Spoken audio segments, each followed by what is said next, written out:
My son plays hockey the way some kids breathe, without thinking about it, like there's no other option. He's been on skates since he was 4. By the time he was 11, he could skate backwards faster than most adults could skate forwards. His coach, a man I'd trusted for 3 seasons, told me once that my son had a gift. That word, gift, I held on to it. Probably longer than I should have. His name is my son. That's how I'll say it, because the rest of this story belongs to him more than it belongs to me, and I don't want his name out there connected to any of this. I'm a pipe fitter. I work long shifts, sometimes overnight, out near Grande Prairie. My wife passed 7 years ago, cancer, quick and brutal, and since then it's been the 2 of us, my son and me. We figured it out as we went. He made it easy on me most days. He was that kind of kid, never dramatic, never needy, just steady, which is exactly why, when he stopped being steady, I noticed. It was a Saturday in late November. One of those Alberta Saturdays where the temperature drops so fast you can hear it. We were at the arena for the regional qualifier. This was the tournament his team had been working towards since September. He'd talked about it all fall, not bragging, just excited in that quiet way he had. In the truck on the way there, he'd barely said a word. I figured he was focused. I figured it was nerves. He played the first period, and then somewhere in the second, I watched something happen that I still can't fully explain.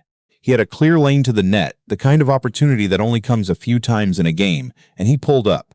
Just stopped, passed it off. The guy beside me groaned. I didn't. I watched my son skate back to position with his head down, and my stomach tightened. After the game, they won, barely. The other parents were heading to the lobby to grab coffee and congratulate the boys. I waited by the change room door. My son came out last. He had his bag slung over one shoulder, and he didn't look up at me right away. I said, "Good game. You played well." He said, "Thanks," kind of quiet. I said, "What happened out there in the second period? That shot you passed up. You had it." He said nothing for a second. Then he said, "I don't know, I just didn't feel like it." That wasn't my son talking. I've watched that boy play hockey for 7 years. He always felt like it. We walked to the truck. It was dark already, that early dark prairie December that presses down on you. I started the engine and let it warm up. He sat in the passenger seat looking at his knees. I said, "Hey, something going on?" He said, "No." I waited. I've learned that with him, you wait. He processes things. He always has. Then he said real quiet, almost like he didn't want me to hear it, "Dad, I don't want to go back." I looked at him. I said, "To the tournament?" He shook his head. "To practice." I turned off the radio. I said, "What do you mean?" He didn't say anything for a long moment. Then he sort of hunched forward and he pulled down the collar of his jersey in the back. There was a bruise there across the top of his shoulder blade, yellowish green at the edges, old enough to have started fading. I kept my voice flat. I said, "How did that happen?" He said. "Dyson does it when you miss a drill. He grabs you." Dyson, that was his coach, Kevin Dyson. Head coach of the Midget AA program.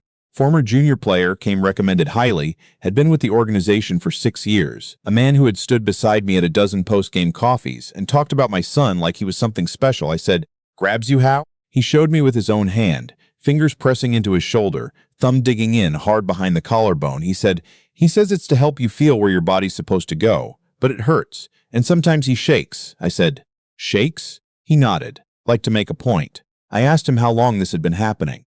He thought about it. He said, "I think since October, maybe before." That was 2 months. 2 months where I had dropped him off at that rink 3 times a week, shaken that man's hand at the door on game days, let him stand behind my son with his hands on my kid's shoulders during team photos. 2 months. I want to be clear about what I felt in that truck. It wasn't rage, though I understand why people assume that. It was something colder than rage. A kind of absolute stillness, like every unnecessary thing in me just stopped, and what was left was only the part that knew what needed to happen next. I said, "Okay, thank you for telling me. You're not going back, and I'm going to take care of this." He looked at me. He said, "Are you going to do something crazy?" I almost smiled. I said, "No, I'm going to do something smart." We drove to the Misericordia Urgent Care. I didn't call ahead, I just drove there. The attending physician, I want to say her name because she was the first adult outside of my son and me who handled this right. Her name was Dr. Pauline Archer. She was calm and thorough, and she spoke directly to my son, not past him, which I noticed and was grateful for. She documented the bruising. She photographed it. She explained to my son what she was doing and why at every step. Before we left, she pulled me aside and said, "You know I'm required to file a report with Child and Family Services."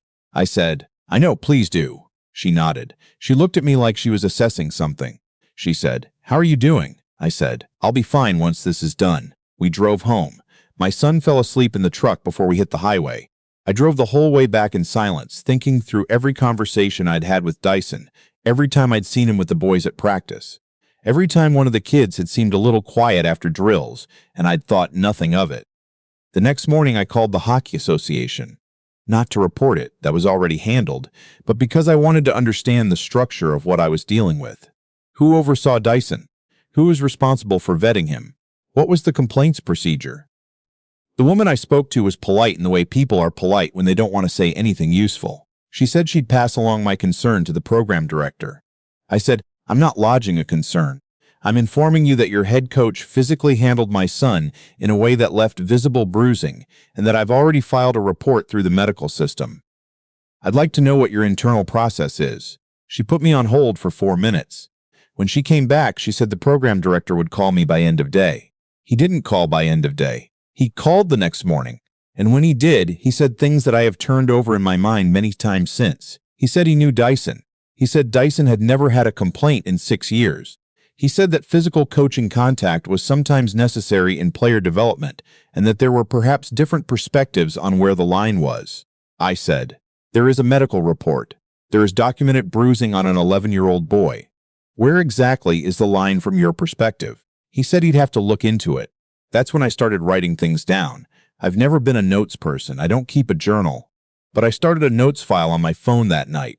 Every call, every name, every time someone said they'd look into it and what happened next. I also called my brother-in-law. He works in HR for a school division in Edmonton, so he knows institutional processes better than I do. He came up to see us that weekend.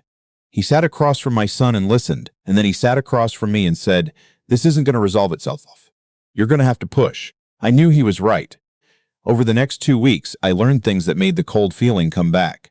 Dyson had a complaint filed against him 4 years earlier.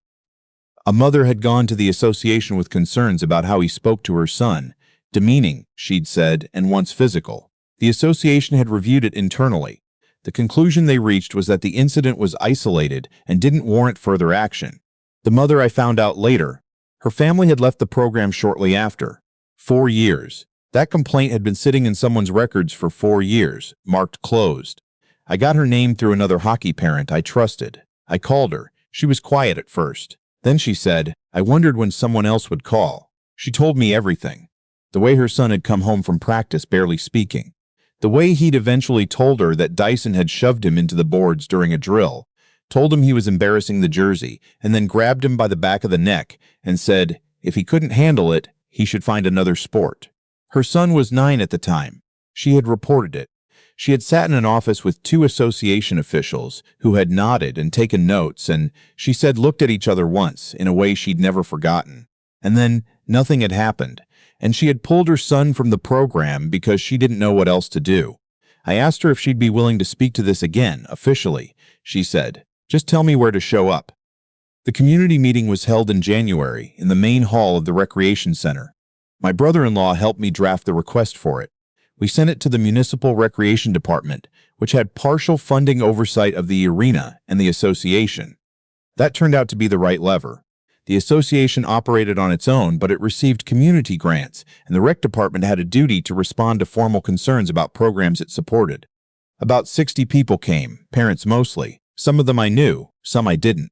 A few of the other hockey parents had come to me in the 2 weeks before the meeting, quietly, one at a time, to tell me that their kids had said things or had seemed off after certain practices or had stopped wanting to go. None of them had put it together the way I had, because no one tells you to look for it. You assume the coach is fine because he's been there 6 years, and nobody said otherwise.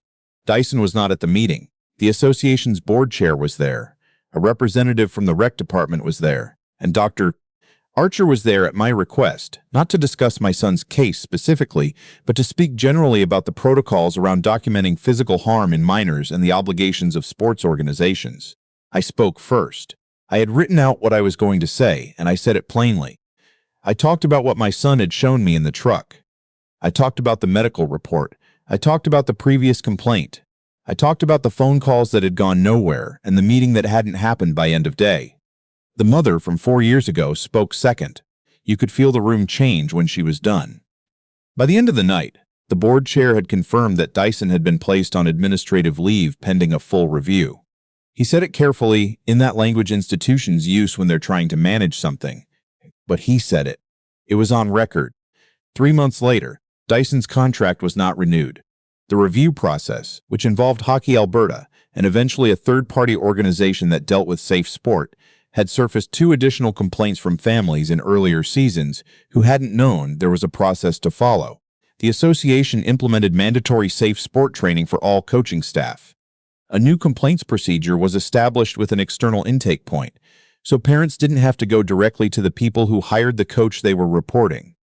I don't know if that's enough. I genuinely don't know. The families who left and never said anything, I think about them. The kids who aged out of the program and just carried whatever they were carrying, nobody's going to get that back. What I do know is this.